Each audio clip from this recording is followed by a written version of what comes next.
Hello दोस्तों, फिर से हाजिर हूँ क्लास 12 फिजिक्स की एक और महत्वपूर्ण वीडियो लेकर। आज की इस वीडियो में हम 10 महत्वपूर्ण लघु उत्तरीय प्रश्न बताने वाले हैं जो यूपी बोर्ड में 3 अंक के पूछे जाते हैं। 2 या 3 अंक के ज़रूर पूछे जाएंगे, तो वीडियो को पूरा ज़रूर देखिएगा। आपके 2 या 3 नंबर के 2 या 3 अंक का सवाल है भाई, तैयार कर लेना इन प्रश्नों को, बहुत ही इंपॉर्टेंट है। और गारंटी ले लीजिए इन्हीं प्रश्नों में जो मैं 10 प्रश्न बता रहा हूँ उसमें से आपके 1-2 प्रश्न जरूर यूपी बोर्ड में पूछे जाएंगे। तो वीडियो को पूरा जरूर देखिएगा, पसंद आए तो लाइक और हमारे चैनल को सब्सक्राइब करना ना भूलिएगा।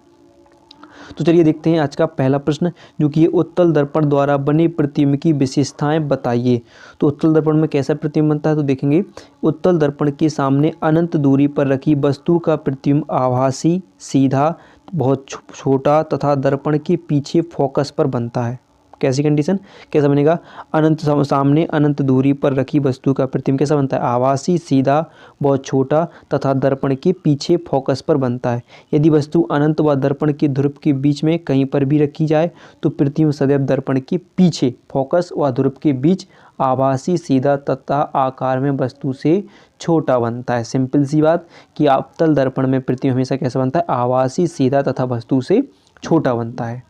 फिर देखेंगे प्रश्न नंबर 2, प्रकाश का अपवर्तन क्या है, इसके नियम। बहुत ही इंपॉर्टेंट प्रश्न है, तो प्रकाश का अपवर्तन और इसके नियम जानेंगे।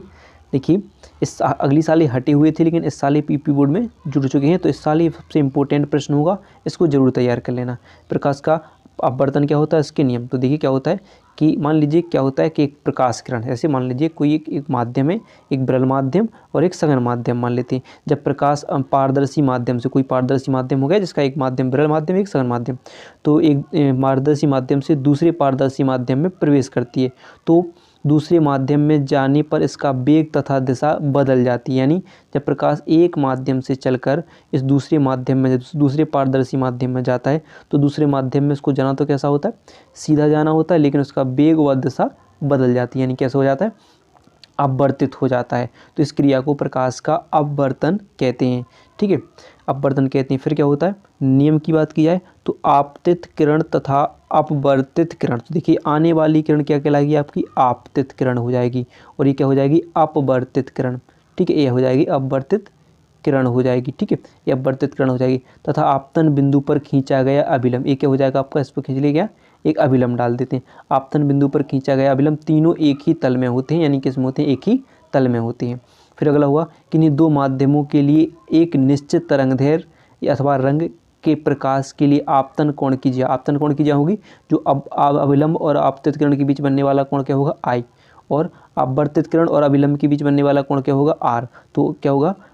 अथवा रंग के प्रकाश के लिए आपतन कोण की ज्या, यानी साइन। ज्या का मतलब होता है साइन।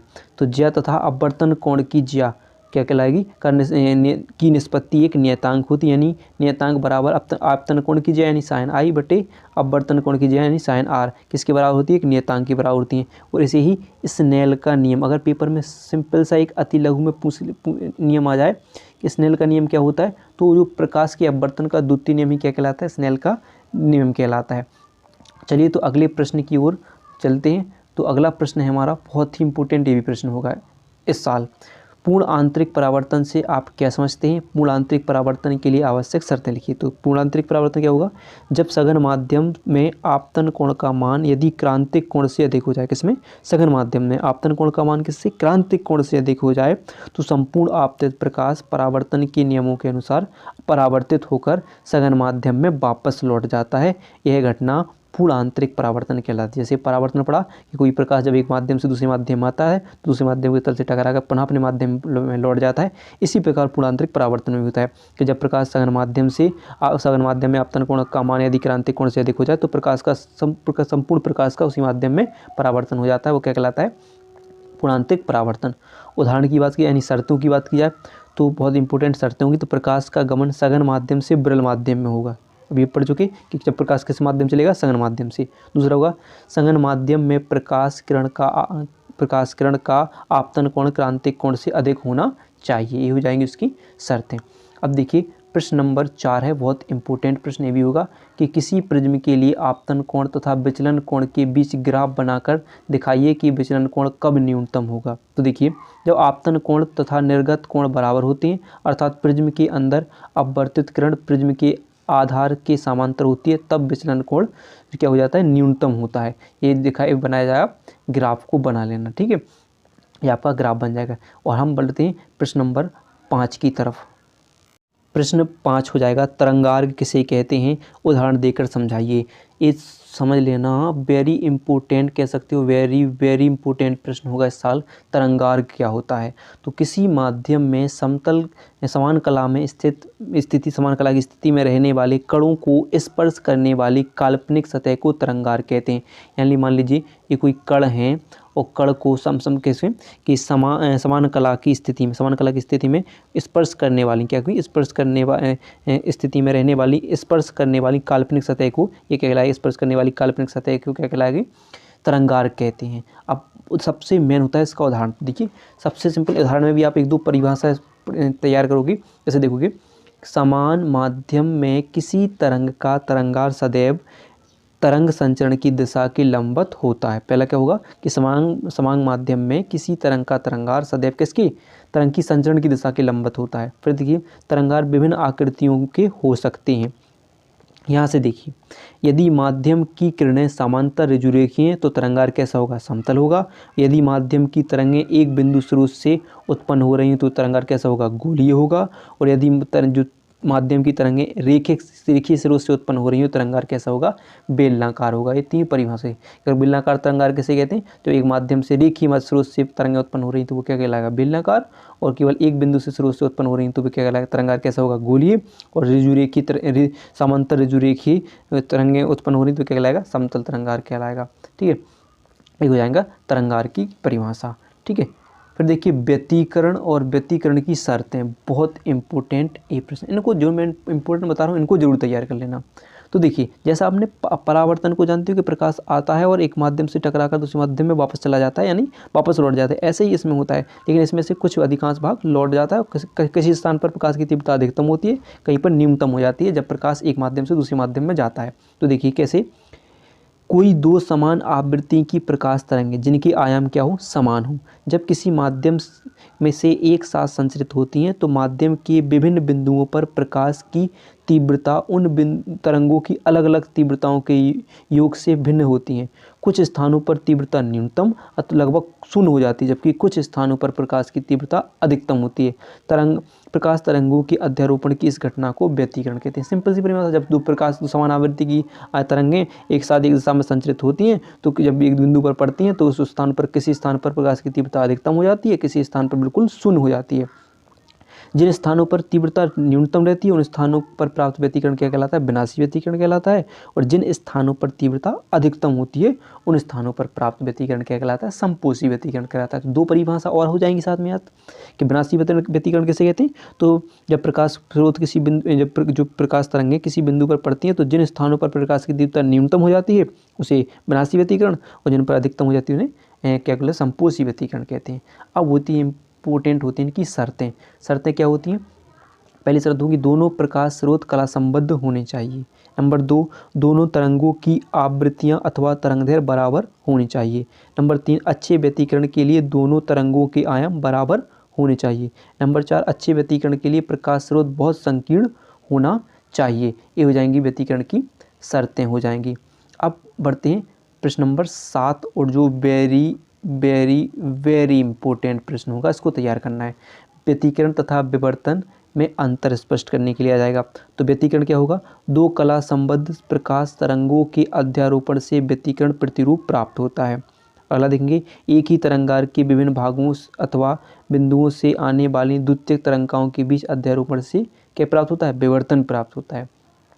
व्यतिकरण प्रतिरूप में सभी दीप्त फ्रिंजों की तीव्रता समान होती है, लेकिन विवर्तन प्रतिरूप में दीप्त फ्रिंजों की तीव्रता केंद्रीय फ्रिंज के दोनों ओर घटती जाती हैं। फिर होगा व्यतिकरण फ्रिंजों की चौड़ाई साधारणतः समान हो भी सकती है अथवा नहीं भी, और विवर्तन फ्रिंजों कभी भी समान चौड़ाई के नहीं हो सकते हैं। ये हो जाएंगे इनके अंतर। अब चलिए प्रश्न नंबर 8 की तरफ चलते हैं। प्रश्न नंबर 8 है, प्रकाश के ध्रुवण से आप क्या समझते हैं। ये भी प्रश्न हटा था, अब इस साल जुड़ चुके हैं ध्रुवण वाले, तो इसको भी तैयार कर लेना कि प्रकाश की तरंगें अनुप्रस्थ तरंगें होती हैं जिनमें वैद्युत सदिश कंपन तरंग की संचरण की दिशा के लंबवत तल में सभी दिशाओं में होते हैं। टूरमैलिन क्रिस्टल से गुजरने पर निर्गत प्रकाश में विद्युत सदिश के कंपन संचरण की दिशा के लंबवत तल में केवल एक दिशा में ही सीमित रह जाते हैं, जबकि शेष सभी कंपन क्रिस्टल द्वारा अवशोषित कर लिए जाते हैं। क्रिस्टल से निकला ऐसा प्रकाश समतल ध्रुवित प्रकाश कहलाता है। यह परिघटना प्रकाश ध्रुवण कहलाती है। क्या हो जाएगा? प्रकाश की तरंगें कैसी होती हैं? अनुप्रस्थ होती हैं, जिनमें विद्युत सदिश कंपन तरंग के संचरण की दिशा के लंबवत तल में सभी दिशाओं में होते हैं। टूरमैलिन क्रिस्टल में से जब निर्गत होता है यानी गुजरता है तो सदिश कंपन की संचरण की दिशा के लंबवत तल में केवल एक ही दिशा में सीमित रह जाती हैं, जबकि शेष सभी कंपन क्रिस्टल द्वारा अवशोषित कर लिए जाते हैं और क्रिस्टल से निकला ऐसा प्रकाश समतल ध्रुवित प्रकाश कहलाता है और यह परिघटना क्या कहलाती है? ध्रुवण कहलाती है। अगला प्रश्न देखिए, बहुत इंपॉर्टेंट प्रश्न नंबर 9। प्रकाश वैद्युत उत्सर्जन अथवा प्रकाश वैद्युत प्रभाव क्या होता है? तो क्या होगा? जब किसी धातु की सतह पर निश्चित आवृत्ति से अधिक आवृत्ति की प्रकाश किरणों को आपतित किया जाता है। कोई धातु है और धातु की सतह पर कोई निश्चित आवृत्ति से अधिक आवृत्ति की प्रकाश किरणों को इस पर आपतित किया जाता है तो धातु की सतह से इलेक्ट्रॉन यानी धातु की सतह से क्या होंगे? इलेक्ट्रॉनों का उत्सर्जन होने लगा। इलेक्ट्रॉन क्या होगी? निकलने लगते हैं। तो इस घटना को प्रकाश वैद्युत उत्सर्जन अथवा प्रकाश वैद्युत प्रभाव कहते हैं। क्लियर है? तो धातु की सतह से इलेक्ट्रॉनों का निकलना क्या कहलाता है? प्रकाश वैद्युत प्रभाव कहलाता है। फिर बहुत important, most important question, Rutherford के अल्फा प्रकीर्णन प्रयोग से प्राप्त निष्कर्ष लिखिए। तो रदरफोर्ड ने क्या होता है? रदरफोर्ड ने परमाणु संरचना के लिए अल्फा कणों के प्रकीर्णन प्रयोग से प्राप्त निष्कर्षों के आधार पर एक मॉडल प्रस्तुत किया।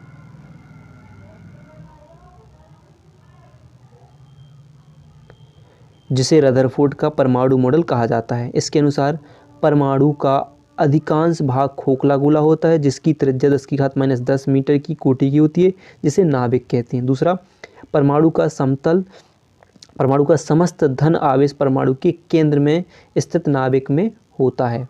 अगला होगा, नाभिक के चारों ओर 10⁻10 मीटर कोटि की त्रिज्या के खोखले गोले में इलेक्ट्रॉन वितरित रहते हैं। इलेक्ट्रॉन का कुल ऋण आवेश नाभिक के धन आवेश के बराबर होता है। ये हो जाएंगे इसके रदरफोर्ड के अल्फा कण के प्रकीर्णन प्रयोग हो जाएंगे। तो वीडियो पसंद आई हो तो वीडियो को लाइक और चैनल को सब्सक्राइब करना ना भूलिएगा।